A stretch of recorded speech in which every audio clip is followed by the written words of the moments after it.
Indefinite आप सबको कल समझ में आ गया होगा। डेफिनिट आर्टिकल अभी मैंने पढ़ाया नहीं है, तो इंडेफिनिट आर्टिकल की बात करें तो ए और एन को आपको पढ़ना है। तो जैसा कि कल मैंने बताया ए और एन के बारे में, ए और एन जो आपका इंडेफिनिट आर्टिकल है, इसमें इसका जो यूजेज है, यानी इसका जो मुख्य तौर पे प्रयोग है,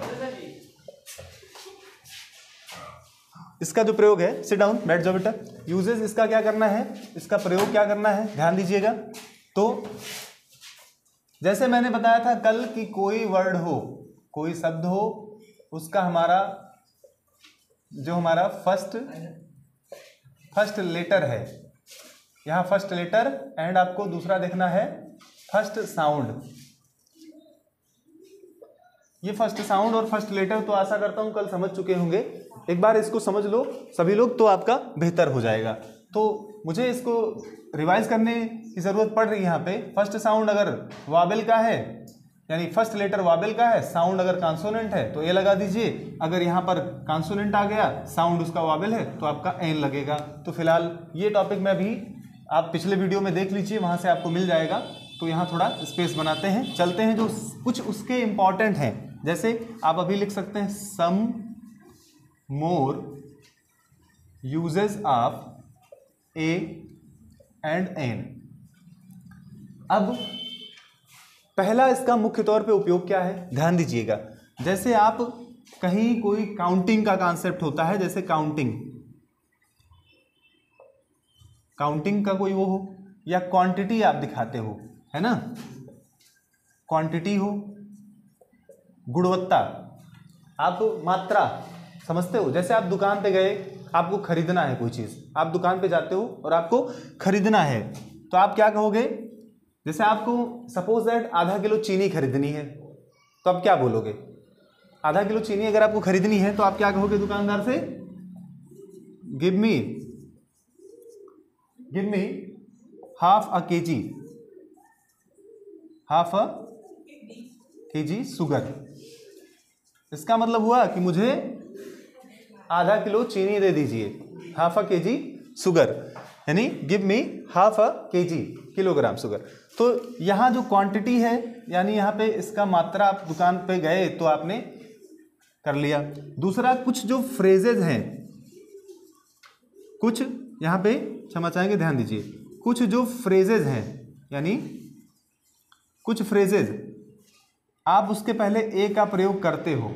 जैसे कोई वाक्यांश है, आपने कलेक्टिव नाउन तो पढ़ा होगा, कलेक्टिव नाउन के पहले आप ए अक्सर लगाते हो। जैसे मान लीजिए क्राउड, CROUW, यानी क्राउड, अ क्राउड, तो अ क्राउड ऑफ पीपुल, ऐसे समझ रहे होंगे आप, अ क्राउड ऑफ पीपुल, लोगों का हुजूम, यानी लोगों की भीड़ के बारे में बात चल रही है, अ क्राउड ऑफ पीपुल। तो इस तरह आपको क्या करना है, यहाँ क्वांटिटी एंड यहाँ फ्रेजेज, और यहाँ आप फ्रेजेस के साथ जा रहे हो आगे। आपका मुख्य तौर पे एक और कौन सा प्रयोग है उसके बारे में जान लीजिए। जैसे थोड़ा स्पेस बनाते हैं, चलिए।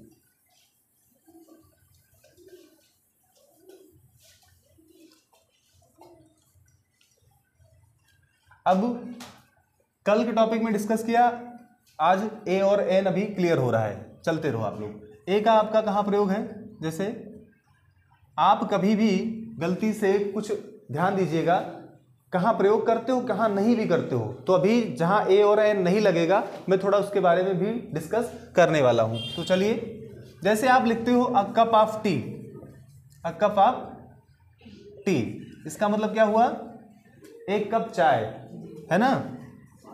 अ कपल, यानी दो लोगों की बात की गई है, तो ए का प्रयोग करते हो। और कहाँ पे, इसके कुछ और कॉन्सेप्ट में क्लियर कर रहा हूँ, ध्यान दीजिएगा।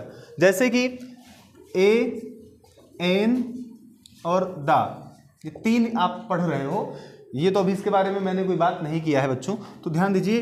ए को आ भी पढ़ते हैं, आ और ए, एन को अन भी पढ़ा जाता है और इसको एन भी पढ़ा जाता है। दा को दा पढ़ते हो और दा को दी भी पढ़ते हो, है ना। ये चीज़ें आप समझ रहे होंगे ना, दा को दा भी पढ़ते हो और दा को दी भी पढ़ते हो।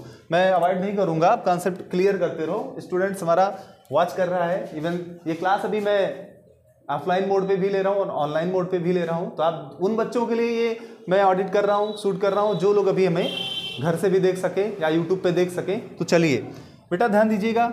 ये है सरल, यानी आप कभी स्ट्रांगली अगर आप प्रेशर देते हो, किसी बात पर आप दबाव देके बोलते हो, तब आप क्या करोगे? दी। जैसे कि दी इंडियन आर्मी, अब भाई बात ही कुछ अलग होती है ना। अब अगर आप स्पीच दे रहे हैं, कोई बात बोल रहे हैं, तो आप आ लगा सकते हो, है ना। कोई स्पीच दे रहे हो, इंग्लिश में आप स्पीच दे रहे हैं, तो वहां आप आ का प्रयोग करते हो। नॉर्मली अगर आप बोलते जा रहे हो तो आ का प्रयोग करते हो। तो स्ट्रांग फॉर्म के लिए ये है, यानी ये किस में लगता है? स्ट्रांग फॉर्म में लगता है, और ये सिंपल पे कॉन्सेप्ट चलता रहता है। ये भी सिंपल के साथ है, ये आप देख रहे हैं, तो ये भी आपका एन, यानी आप किसी चीज पे फोर्स करके बोलोगे एन, है ना, तो वहां पर एन लगाते हो। दा और दी में दा नॉर्मल ये भी है, और ये दी जो है आप फोर्स करके लगाते हो। तो ये आशा करता हूं यहाँ तक आपको चीज़ें समझ में आ रही होंगी। अब आगे बात करते हैं हम एक ऐसे टॉपिक पे, कहाँ पर आपको दा या ए या एन का प्रयोग नहीं करना है। अभी मैं इस टॉपिक को बिल्कुल हटा दे रहा हूँ यहाँ से, इसके बारे में आगे अगले वीडियो में बात करेंगे। अभी हमारा यही टॉपिक चलेगा। चलिए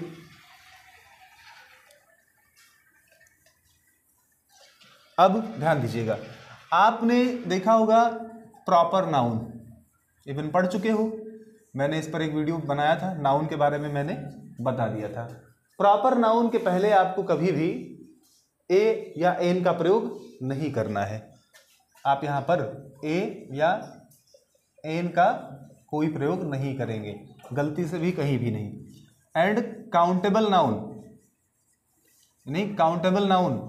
अब काउंटेबल नाउन तो पता होगा सबको, जिन लोगों को नहीं मालूम है मैं यहाँ थोड़ा मेंशन कर दे रहा हूँ। काउंटेबल नाउन कौन से होते हैं? आपका एक मटेरियल नाउन होता है और दूसरा अब्स्ट्रैक्ट होता है, यानी अब्स्ट्रैक्ट नाउन होता है। ये दो होते हैं जो, माफी चाहूँगा, अनकाउंटेबल कर लो यहाँ पे, अनकाउंटेबल नाउन, यानी हमें अनकाउंटेबल के साथ कतई नहीं प्रयोग करना है। काउंटेबल तो भाई काउंट किए जा सकते हैं, गिने जा सकते हैं, लेकिन यहाँ अनकाउंटेबल। मटेरियल में जैसे आप गोल्ड लिखते हो ना, तो आपके एग्जाम में कैसे पूछा जाता है, कोई भी टॉपिक दे दिया गया तो वहां पे द गोल्ड लगा रहता है, गोल्ड लिखा रहता है, the gold, the iron, the silver. आपको क्या करना है? दी हटा देना है, वहां पे द का प्रयोग बिल्कुल नहीं करना है। दूसरा, अब्स्ट्रैक्ट में it is full of feeling, यहाँ पर फीलिंग की बात आती है तो भावनाएं तो भैया सीमित होती है ना, जिसको आप तौल नहीं सकते, भावनाओं को आप किसी पैमाने पे तौला नहीं जाता उसको।